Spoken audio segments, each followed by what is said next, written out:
जय हिंद साथियों। दोस्तों आज आप लोगों के लिए टोटल 30 क्वेश्चन लेके आया हूँ, जिसमें से आप लोगों का 15 क्वेश्चन सामान्य ज्ञान का देखने को मिलेगा और 15 क्वेश्चन सामान्य विज्ञान का देखने को मिलेगा। टोटल आप लोगों के लिए 30 क्वेश्चन लेके आया हूँ और आप लोगों के लिए वही क्वेश्चन लेके आया हूँ जो आप लोगों का एग्जाम में बार बार पूछा जाता है, ठीक ना। क्योंकि अब आप लोगों के पास उतना समय नहीं है, तो अब मैं आप लोगों को जो भी क्वेश्चन बताऊंगा जो इंडियन आर्मी के एग्जाम में बार बार पूछा जाता है, वैसा ही टाइप का आप लोगों को क्वेश्चन बताऊंगा, ठीक ना। तो दोस्तों आप लोग मेल हो चाहे फीमेल हो, चाहे आप लोग भारत के किसी भी राज्य से हो और मेरे चैनल से जुड़ के पढ़ाई कर रहे हो, तो दोस्तों मैं आप लोगों को आशा और विश्वास दिला रहा हूं कि आप लोगों का एग्जाम में सफलता जरूर मिलेगा, यानी कि आप लोगों का यहाँ से क्वेश्चन देखने को जरूर मिलेगा, ठीक ना। और आप लोग भी, लड़की अगर कोई भी राज्य से हो तो आप लोग सिंपल 10वीं पास हो तो आप लोग भी इंडियन आर्मी में फार्म भर सकते हो WMP से, ठीक ना। WMP से भर सकते हो। अगर नहीं पता है तो मेरा फर्स्ट वाला चैनल है रोहित फौजी लवर्स वाला, उस पे जाके आप लोग देख लेना। तो मैं ज्यादा कुछ नहीं बोलूंगा, मैं डायरेक्ट क्वेश्चन को शुरू करता हूं और आप लोग ध्यान से देखना। आप लोग कॉपी और कलम उठा के बैठ जाओ, ठीक ना। क्योंकि दोस्तों आप लोग लिखोगे तभी आप लोगों को याद रहेगा, ठीक ना। तो आप लोग इस बात को याद रखना। तो अब आप लोग क्वेश्चन देखो और लास्ट में आप लोग ईमानदारी से कमेंट करके जरूर बताना कि आप लोगों का 30 में से कितना क्वेश्चन सही हुआ है, ठीक ना। तो अब आप लोग ध्यान दो और ये भी बताना कि मेरा क्लास का वीडियो कैसा लगता है, आप लोगों को समझ में आता है या नहीं आता है। जो कुछ भी है आप लोग अपनी बारे मेरे बारे में कमेंट बॉक्स में जरूर बताना, ठीक ना। पहला आप लोगों का क्वेश्चन है, भारतीय सेना का सर्वोच्च कमांडर कौन होता है, बताओ। भारतीय सेना का सर्वोच्च कमांडर कौन होता है? थल सेना अध्यक्ष, प्रधानमंत्री, राष्ट्रपति, इनमें से कोई नहीं। क्या होगा इसका राइट आंसर? भारतीय सेना का सर्वोच्च कमांडर कौन होता है? तो आप सभी भाई को पता होना चाहिए। इसका राइट आंसर हो जाएगा ऑप्शन नंबर सी, राष्ट्रपति होते हैं, ठीक ना। भारतीय सेना का सर्वोच्च कमांडर कौन होता है? तो ऑप्शन नंबर सी हो जाएगा, राष्ट्रपति होते हैं। और अभी हमारे भारत के वर्तमान में भारत के राष्ट्रपति कौन है, आप लोग बताओ। वर्तमान में भारत के राष्ट्रपति कौन है, आप सभी भाई को पता होना चाहिए। तो द्रौपदी मुर्मू जी हो जाते हैं, ठीक ना। और भारत के प्रधानमंत्री कौन है? तो वो तो सभी भाई को पता होगा, हमारे मोदी चाचा जी हैं।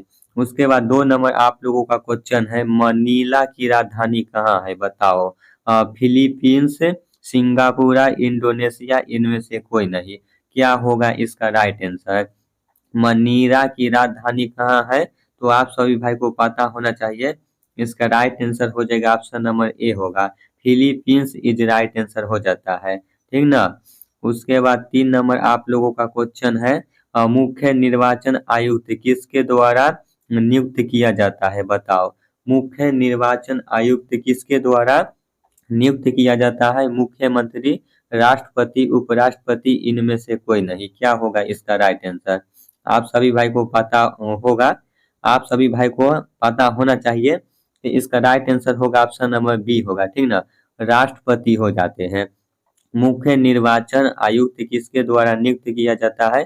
तो राष्ट्रपति के द्वारा नियुक्त किया जाता है, ठीक ना। आप लोग भाई मकरागिरी मत करना, मैं आप लोग को पहले बता रहा हूँ। मकरागिरी करोगे तो भाई आप लोग ही बाद में पछताओगे। 4 नंबर आप लोगों का क्वेश्चन है, भारतीय संविधान की आत्मा किसे कहा गया है? प्रस्तावना, नागरिकता, अधिकार, इनमें से कोई नहीं। क्या होगा इसका राइट आंसर? भारतीय संविधान की आत्मा किसे कहा गया है? तो इसका राइट आंसर हो जाएगा ऑप्शन नंबर ए होगा, प्रस्तावना को कहा गया है, ठीक ना। आप लोग अच्छे से याद रखना। 5 नंबर आप लोगों का क्वेश्चन है, भागलपुर किस राज्य में स्थित है? ये भागलपुर है आप लोगों का, ये भागलपुर आप लोगों का है जो डिस्ट्रिक्ट है, ठीक ना। तो ये डिस्ट्रिक्ट है कौन सा राज्य में आता है? बिहार में, उत्तर प्रदेश में, पश्चिम बंगाल में, झारखंड में। क्या होगा इसका राइट आंसर, बताओ। तो भागलपुर है ना भाई, ये बिहार में आता है। जिसे आप लोग नाम सुने होंगे, एक बिहारी 100 पे भारी, तो वही वाला है बिहार, ठीक ना। तो आप लोग इसको अच्छे से याद रखना। 6 नंबर आप लोगों का क्वेश्चन है, 2011 की जनगणना के अनुसार किस केंद्र शासित प्रदेश की साक्षरता दर न्यूनतम थी? बताओ। दादर और नगर हवेली, पांडुचेरी, लक्षद्वीप, अंडमान और निकोबार द्वीप समूह। क्या होगा इसका राइट आंसर? तो आप सभी भाई को पता होना चाहिए, इसका राइट आंसर हो जाएगा ऑप्शन नंबर ए होगा, ठीक ना। दादर और Nagar Haveli is right answer हो जाएगा। 7 नंबर आप लोगों का क्वेश्चन है, महिमा प्रीमियर लीग प्रतियोगिता 2023 में रॉयल चैलेंजर्स बेंगलोर की कप्तान कौन थी? सैफाली वर्मा, स्मृति मांधना, हरमनप्रीत कौर, दीप्ति शर्मा। क्या होगा इसका राइट आंसर? बताओ। महिला प्रीमियर लीग प्रतियोगिता 2023 में रॉयल चैलेंजर्स बेंगलोर की कप्तान कौन थी? तो आप सभी भाई को पता होना चाहिए, इसका राइट आंसर हो जाएगा ऑप्शन नंबर बी होगा, ठीक ना। Smriti Mandhana is right answer हो जाता है option number B, option number B, ठीक ना।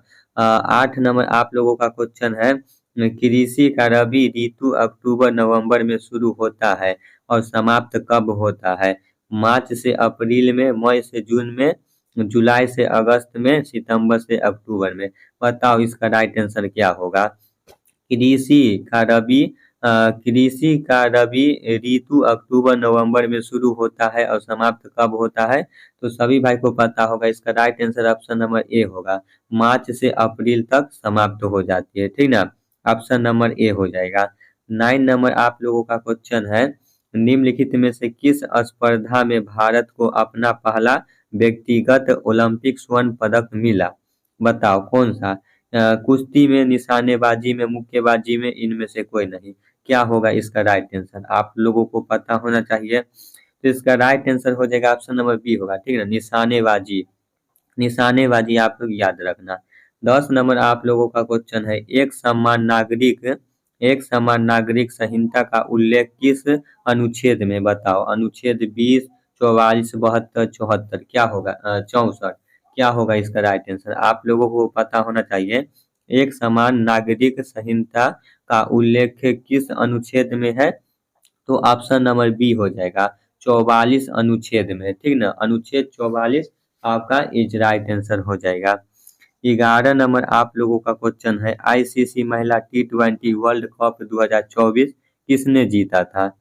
आईसीसी महिला T20 वर्ल्ड कप 2024 किसने जीता था? Bharat, Australia, America, New Zealand. क्या होगा इसका राइट आंसर?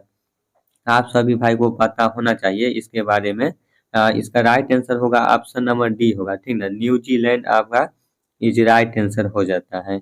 12 नंबर आप लोगों का क्वेश्चन है, 12 नंबर आप लोगों का क्वेश्चन है, भारत का सबसे बड़ा सरकारी बैंक कौन सा है? PNB, Baroda, SBI, Kotak. क्या होगा इसका राइट आंसर? भारत का सबसे बड़ा बैंक कौन सा है? तो सभी भाई को पता होगा, ये मैं आप लोगों को कितने बार बता चुके हैं, एसबीआई है, ठीक ना। एसबीआई बैंक है, जिसका फुल फॉर्म होता है स्टेट बैंक ऑफ इंडिया, ठीक ना। एसबीआई आपका इज राइट आंसर हो जाएगा।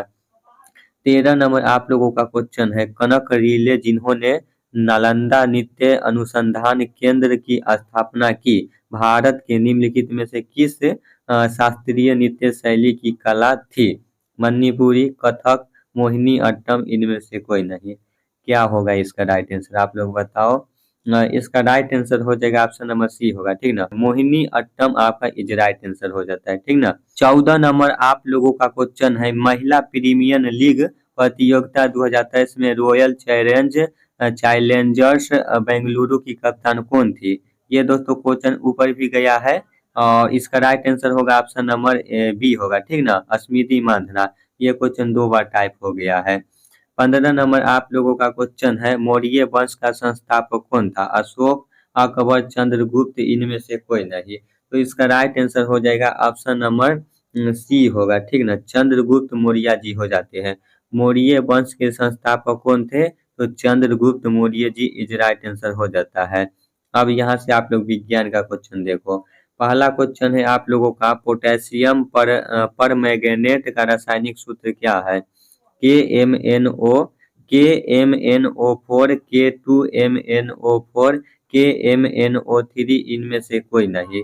बताओ इसका राइट आंसर क्या होगा। इसका राइट आंसर होगा ऑप्शन नंबर ए होगा, ठीक ना। तो आप लोग इसको याद रखना, KMNO4 इस राइट आंसर हो जाता है। 2 नंबर क्वेश्चन है, विद्युत आवेश में किसका प्रभाव होता है। तो विद्युत आवेश में आप लोगों का इलेक्ट्रॉन का प्रभाव होता है, ठीक ना। विद्युत आवेश में किसका प्रभाव होता है।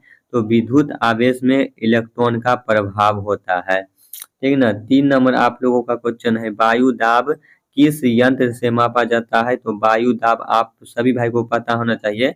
वायु दाब है किस यंत्र से मापा जाता है। थर्मामीटर, बैरोमीटर, एनीमोमीटर, इनमें से कोई नहीं।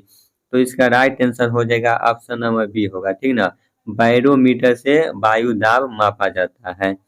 4 नंबर आप लोगों का क्वेश्चन है, संघ सिलेटेंट्रा के प्रमुख उदाहरण है। मछली, मेढक, छिपकली, सांप, हाइड्रा, मूंगा, इनमें से कोई नहीं। तो इसका राइट आंसर हो जाएगा ऑप्शन नंबर सी होगा, ठीक ना। हाइड्रा, मूंगा इज राइट आंसर हो जाता है।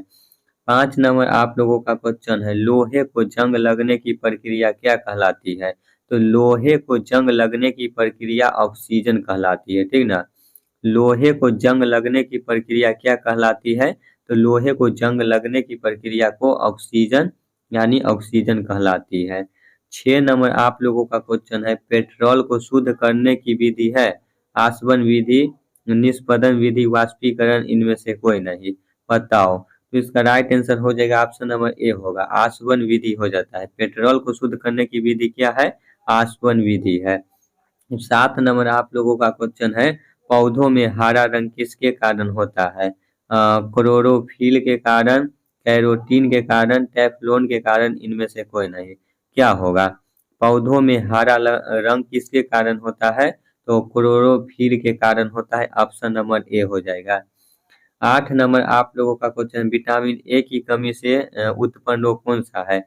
विटामिन ए के कमी से कौन सा रोग होता है। तो ये तो मैं आप लोगों को हमेशा बताते आते हैं कि विटामिन ए के कमी से आप लोगों का रतौंधी होता है, ठीक ना। रतौंधी आप लोग याद रखना, न सुझाई दे छोरे छौरा, रतौंधी हो गेलो ह।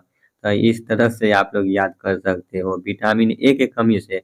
मैं आप लोग को बार बार बोल रहा हूँ, इससे क्वेश्चन देखने को जरूर मिलेगा। विटामिन ए के कमी से कौन सा रोग होता है। तो रतौंधी होता है, ठीक ना। 9 नंबर क्वेश्चन है, कुत्ता के काटने से कौन सा बीमारी होता है। कुत्ता को काटने से कौन सा बीमारी होता है। तो सभी भाई को पता होना चाहिए, रेबीज बीमारी होता है, ठीक ना। कुत्ता को काटने से कौन सा बीमारी होता है। तो रेबीज बीमारी होता है। 10 नंबर क्वेश्चन है, कैल्शियम हाइड्रोक्साइड का रासायनिक सूत्र क्या है। तो इसका सूत्र आप लोगों को याद करना है, ठीक ना। सूत्र भी रहता है, कैल्शियम हाइड्रोक्साइड का रासायनिक सूत्र क्या है। तो ऑप्शन नंबर बी होगा, CaOH2 इज राइट आंसर हो जाएगा। 11 नंबर आप लोगों का क्वेश्चन है, स्टेनलेस स्टील किन धातुओं का मिश्रण है। बताओ। तो ये आप लोगों का राइट आंसर हो जाएगा, ऑप्शन नंबर सी होगा, लोहा प्लस क्रोमियम प्लस निकिल का हो जाता है, ठीक ना। तो आप लोग ध्यान से याद रखना। 12 नंबर आप लोगों का क्वेश्चन, विस्थापन के परिवर्तन की दौड़ को क्या कहते हैं। वेग, त्वरण, बल, इनमें से कोई नहीं। विस्थापन के परिवर्तन की दौड़ को क्या कहते हैं। तो वेग कहते हैं। ऑप्शन नंबर ए हो जाएगा। 13 नंबर आप लोगों का क्वेश्चन है, CFC गैस का अन्य नाम क्या है। CFC गैस का अन्य नाम क्या है। तो क्रियोन आपका हो जाता है, ठीक ना। क्रियोन आपका is right answer, option number C हो जाता है। 14 नंबर आप लोगों का क्वेश्चन है, जल को शुद्ध किस गैस से किया जाता है। तो सभी भाई को पता होना चाहिए, जल को शुद्ध किस गैस से किया जाता है। तो क्लोरीन से किया जाता है, ठीक ना। जल को शुद्ध किस गैस से किया जाता है। क्लोरीन से किया जाता है। 15 नंबर क्वेश्चन है, सांप किस प्राणी वर्ग में आते हैं। स्तनधारी, सरीसृप, कशेरुकी, भरोथरन, क्या होगा इसका राइट आंसर। तो सांप किस प्राणी वर्ग में आते हैं। ये आप लोगों का सरीसृप में आते हैं। ऑप्शन नंबर बी हो जाएगा, ठीक ना। तो दोस्तों अब आप लोग बताओ, आप लोगों को 30 में से कितना क्वेश्चन सही हुआ है, और साथ ही साथ आज का क्लास आप लोगों को कैसा लगा, आप लोग कमेंट बॉक्स में जरूर बताना, ठीक ना। जो भी भाई सपना देखे हो फौज में जाने के लिए, तो भाई समय नहीं है, आप लोगों का एग्जाम जो डेट में है उसी डेट में होगा। भले ही आप लोगों का ऑनलाइन डेट आगे पीछे हुआ है, थोड़ा लेट हुआ है, लेकिन आप लोगों का एग्जाम उसी टाइम में होगा, ठीक ना। तो आज का क्लास आप लोग जरूर बताना। तो मैं फिर नेक्स्ट वीडियो में मिलते हैं, तब तक जय हिंद, जय भारत, वंदे मातरम।